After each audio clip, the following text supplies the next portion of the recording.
नमस्कार, स्वागत है आपका हमारे चैनल पर। मैं हूं आपके साथ शिप्रा सैनी। पाकिस्तान में इस वक्त सियासी उथल पुथल मची हुई है। इमरान खान पाकिस्तान की सत्ता पर रहेंगे या फिर हाथ धो बैठेंगे, ये आने वाले कुछ दिनों में तय हो जाएगा। लेकिन अमेरिका के साथ पाकिस्तान के संबंधों में दरार आ चुकी है, ये साफ तौर पर बयान बता रही हैं। जिस तरीके से इमरान खान ने खुलकर अमेरिका से ये कहा है कि दरअसल अमेरिका एक शक्तिशाली देश होने के साथ भारत जैसे देश को भी नहीं रोक पा रहा है। भारत लगातार रूस से तेल खरीद रहा है, लेकिन वहीं अगर पाकिस्तान के प्रधानमंत्री रूस के राष्ट्रपति व्लादिमीर पुतिन से बातचीत करने के लिए भी जाते हैं तो उन्हें तकलीफ होती है। ये बयान इमरान खान की ओर से दिया गया, लेकिन उसके बाद अब कहीं न कहीं जनरल बाजवा कमान संभालते नजर आ रही हैं। जनरल बाजवा ने यूक्रेन पर रूस की तीखी आलोचना की है। दरअसल पाकिस्तान में तेजी से घटनाक्रम बदल रहा है। प्रधानमंत्री इमरान खान की सत्ता पर कमजोर होती पकड़ के बीच अब आर्मी चीफ जनरल कमर बाजवा ने अपनी स्थिति मुखर और स्पष्ट कर दी है। आर्मी चीफ जनरल बाजवा ने रूस और यूक्रेन वॉर पर जो बयान दिया है वो इमरान खान और पाकिस्तान की अब तक की जो नीति है उससे कहीं न कहीं एकदम बिल्कुल अलग है। आर्मी चीफ जनरल बाजवा ने यूक्रेन पर रूस के हमले को त्रासदी करार दिया है और दो टूक कहा है कि इसे तत्काल रोका जाए। यानी किस तरीके के हालात पाकिस्तान में बने हुए हैं, इस बयान से ही इसका अंदाजा लगाया जा सकता है कि जहां एक तरफ खुलकर अब पाकिस्तान के प्रधानमंत्री इमरान खान जहां अमेरिका को कहीं न कहीं निशाना साध रहे हैं, अमेरिका को टारगेट कर रहे हैं, लेकिन वहीं अब जनरल कमर बाजवा ने एक सुरक्षा और अंतर्राष्ट्रीय घटनाक्रम पर आयोजित कार्यक्रम इस्लामाबाद में जो था वहां बातचीत की मीडिया से और ये कहा कि सुरक्षा को लेकर रूस की वैध चिंताओं के बावजूद एक छोटे देश के खिलाफ उसकी आक्रामकता की उपेक्षा नहीं की जा सकती है। बाजवा ने यह भी कहा कि रूस को इस हमले को तत्काल रोकना चाहिए। इमरान खान से कैसे अलग है बाजवा का रुख, आपको ये बता दें कि दरअसल पाकिस्तान आर्मी चीफ बाजवा का ये बयान उस वक्त आया है जब हाल ही में पाकिस्तान के प्रधानमंत्री इमरान खान ने ये कहा कि अमेरिका उनकी सरकार को गिराने के लिए साजिश रच रहा है। तो इस तरीके के आरोप जो हैं वो इमरान खान अमेरिका पर लगा चुके हैं, लेकिन वहीं जनरल बाजवा का बयान इससे बिल्कुल अलग सामने आया है। जनरल बाजवा का यूक्रेन पर दिया गया बयान यूक्रेन पर अमेरिकी स्टैंड की पुष्टि करता है। जनरल बाजवा ने अमेरिका के साथ पाकिस्तान की पुरानी दोस्ती का हवाला देते हुए ये कहा है कि हम अमेरिका के साथ शानदार और रणनीतिक संबंधों का एक लंबा इतिहास साझा करते हैं।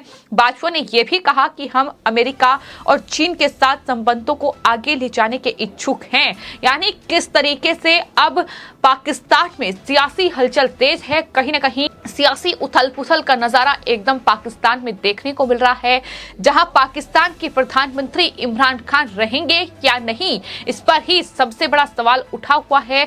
अब आपको ये भी बता दें, जो पाकिस्तान यूक्रेन पर रूस के हमले को आज त्रासदी करार दे रहा है, जो जनरल बाजवा ये कह रहे हैं कि रूस को तुरंत युद्ध रोक देना चाहिए और यूक्रेन और रूस के बीच जिस तरीके की जबरदस्त जंग छिड़ी हुई है वो एक त्रासदी है। लेकिन उसकी पाकिस्तान के प्रधानमंत्री इमरान खान जिस वक्त यूक्रेन और रूस के बीच युद्ध छिड़ा हुआ था उस वक्त रूस में थे और वो रूस के राष्ट्रपति व्लादिमीर पुतिन से राजधानी मॉस्को में मुलाकात कर रहे थे। और यही वजह है कि अब कहीं न कहीं ये लगातार सामने आ रहा है कि किस तरीके से अमेरिका जो है, जो कि यूक्रेन के साथ है, जाहिर तौर पर नाटो का सदस्य यूक्रेन को वो बनाना चाहता है, लेकिन किस तरीके से इमरान खान ने उस वक्त रूस का साथ दिया और संयुक्त राष्ट्र में भी उन्होंने रूस के खिलाफ वोटिंग नहीं की। ये तमाम चीजें हैं जो कहीं न कहीं अब पाकिस्तान को तोड़ती नजर आ रही हैं।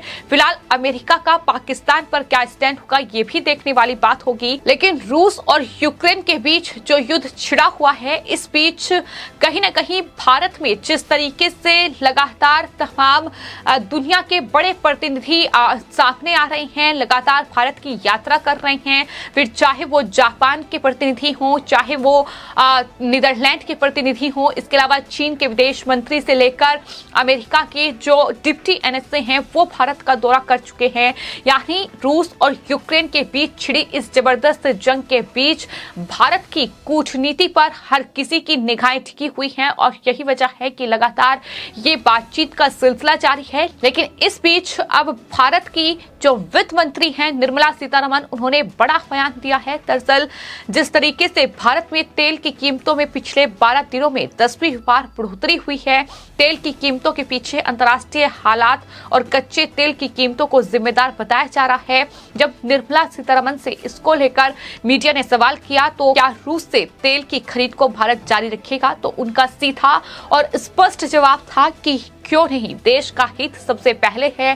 दादी की रूस ने हाल ही में भारत को छूट के साथ कच्चा तेल देने की पेशकश भी रूस कर चुका है। आपको ये भी याद होगा कि भले ही यूक्रेन और रूस के बीच संकट गहराया हुआ हो, लेकिन हाल ही में रूस के प्रतिनिधि भी भारत के 2 दिवसीय दौरे पर थे, जहां भारत को सस्ता कच्चा तेल देने का ऑफर जो है वो रूस की ओर से दिया गया है। तो ऐसे में निर्मला सीतारमण का ये बड़ा बयान सामने आया है। उन्होंने साफ तौर पर ये कहा है कि हम रूस से तेल खरीदना जारी रखेंगे, हमें काफी बैरल वहां से मिल भी चुके हैं। यानी स्पष्ट भारत का रुख है कि भले ही दुनिया के तमाम देश यूक्रेन और रूस युद्ध के बीच बढ़ चुके हों, खासतौर पर पश्चिमी देश जिस तरीके से भारत पर कहीं ना कहीं नजरें गड़ाए हुए हैं, जिस तरीके से चेतावनी भारत को दी जा रही है, यहाँ तक कि जो अमेरिका के डिप्टी एनएसए भारत पहुंचे थे उनकी तरफ से भी एक तरीके की चेतावनी दी गई। उन्हें चेतावनी देते हुए ये कहा कि दरअसल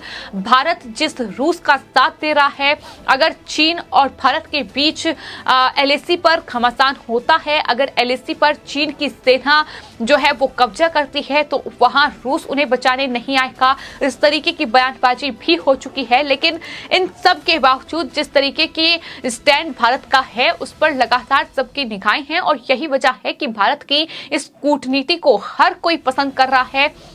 यही वजह है कि हम देख रहे हैं कि बीते 72 घंटों से लगातार तमाम दुनिया के बड़े देशों के प्रतिनिधि जो है वो भारत का दौरा कर रहे हैं। अब आपको बता दें, ऑस्ट्रेलिया के प्रधानमंत्री और भारत के प्रधानमंत्री नरेंद्र मोदी के बीच एक वर्चुअल मीटिंग हुई है, जिसमें ऑस्ट्रेलिया के प्रधानमंत्री ने भारत के प्रधानमंत्री को प्रिय और भरोसेमंद दोस्त कहकर संबोधित किया। सिर्फ इतना ही नहीं, भारत और ऑस्ट्रेलिया के बीच जो ये वर्चुअल मीटिंग हुई है इसमें दरअसल एक आर्थिक सहयोग और व्यापार समझौता भी किया गया है। इस समझौते के तहत कपड़ा, चमड़ा, आभूषण और खेल उत्पादों जैसे 95% से ज्यादा भारतीय सामानों के लिए कैनबरा बिना शुल्क के अपने बाजार उपलब्ध कराएगा, ये उनकी तरफ से कहा गया है। आपको बता दें, भारत ऑस्ट्रेलिया आर्थिक सहयोग और व्यापार समझौते पर वाणिज्य और उद्योग मंत्री पीयूष गोयल और साथ ही ऑस्ट्रेलियाई व्यापार, पर्यटन और निवेश मंत्री डैन तेहान ने हस्ताक्षर किए हैं। ये मीटिंग हुई है और साथ ही प्रधानमंत्री नरेंद्र मोदी की भी ऑस्ट्रेलिया के प्रधानमंत्री स्कॉट मॉरिसन से वर्चुअली जो है वो बातचीत हुई है। यानी दुनिया के तमाम बड़े देशों के जो प्रतिनिधि हैं वो भारत का दौरा कर रहे हैं, क्योंकि भारत ने यूक्रेन और रूस के संकट के बीच जिस तरीके का रुख अख्तियार किया, जिस तरीके से अपना स्टैंड क्लियर रखा, भारत का साफ तौर पर यह कहना था कि इस तरीके से युद्ध से समाधान नहीं होगा, बातचीत से ही समाधान होगा। और यहां तक कि भारत ने जहां यूक्रेन के राष्ट्रपति जेलेंस्की से भी बातचीत की, तो वहीं प्रधानमंत्री नरेंद्र मोदी ने रूस के राष्ट्रपति व्लादिमीर पुतिन से बातचीत की। तमाम भारतीय जो यूक्रेन में फंसे हुए थे, तमाम छात्र, उन्हें निकाला गया। ये भारत की कूटनीति का ही असर है कि आज इस तरीके से भारत जो है कहीं ना कहीं दुनिया के तमाम बड़े देशों के साथ टॉप लिस्ट में खड़ा हुआ है। भारत के प्रधानमंत्री नरेंद्र मोदी दुनिया के सबसे मजबूत नेताओं में शुमार हो चुके हैं। तो ये भारत की उपलब्धि है जो साफ तौर पर बताती है। लेकिन वहीं दूसरी ओर पाकिस्तान है जो कहीं ना कहीं बड़ी तख्तापलट की ओर बढ़ रहा है, जहां पाकिस्तान 2 खेमों में बढ़ चुका है। एक तरफ है इमरान खान और दूसरी तरफ है आर्मी चीफ जनरल बाजवा, जो आपस में ही झगड़ रहे हैं। हालांकि इमरान खान पाकिस्तान की सत्ता पर रहेंगे या नहीं, ये 1 से 2 दिन में तय हो जाएगा। फिलहाल आपकी इस पूरे मामले पर क्या राय है, हमें कमेंट बॉक्स में जरूर लिखें और चैनल को सब्सक्राइब करें। धन्यवाद।